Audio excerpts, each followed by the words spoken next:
People and Radhe Radhe, welcome back to my channel. আমি শ্রেয়া চলে এসেছি একটা নতুন ভিডিও নিয়ে।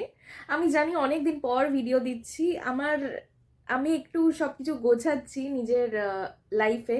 তো অ্যান্ড আরও একটা নতুন সারপ্রাইজিং আপডেট আসতে চলেছে এই চ্যানেলেই, so stay tuned and do subscribe. আজকে আর বেশি ইন্ট্রো না দিয়ে, এতদিন পর এনেছি তো ভিডিওটা, মানে আনছি তো ভিডিওটা, তো এত লম্বা না বলে স্ট্রেট টু দ্য পয়েন্ট আসা যাক।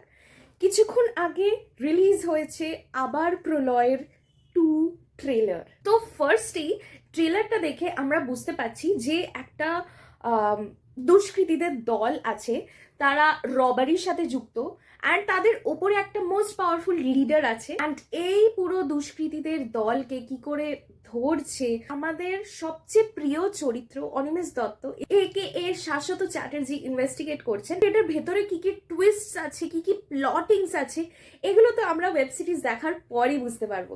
আচ্ছা, আমি যদি এই ছবির ট্রেলারের কিছু ডিটেলস বা কিছু পয়েন্টস মেনশন করি, সেটা হচ্ছে অনিমেষ দত্তর চরিত্রে, মানে আক্কা শাশ্বত চ্যাটার্জির চরিত্রে আর হোক কলরবে যেই রোলটা ছিল, এটার মধ্যে কিন্তু সিমিলারিটি আছে। যেহেতু হোক কলরব প্রায় 1 মাসও হয়নি ওটা রিলিজ করেছে, তো এই রোলের ভেতর we are getting some similarities. এই জিনিসটা কেন চোখে পড়ছে সেটা আমি বলছি।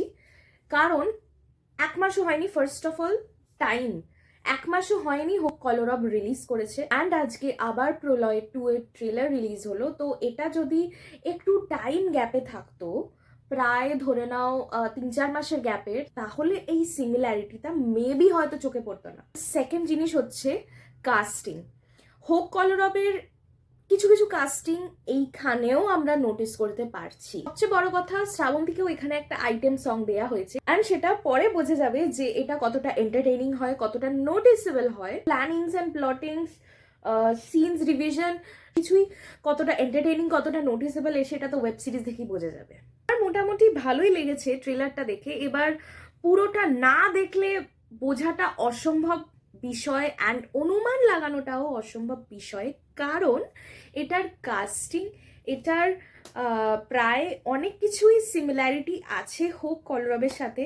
রাজ চক্রবর্তী আর শাশ্বতর যে জুটিটা ছিল সেটাও উঠছিল, এখনো অবধি আছে। সেটা এবার দেখা যাক কি হয় পরে। ভেতরের মাল মশলা না দেখলে তো আমরা রিভিউ দিতে পারবো না বা আমরা বুঝতে পারবো না।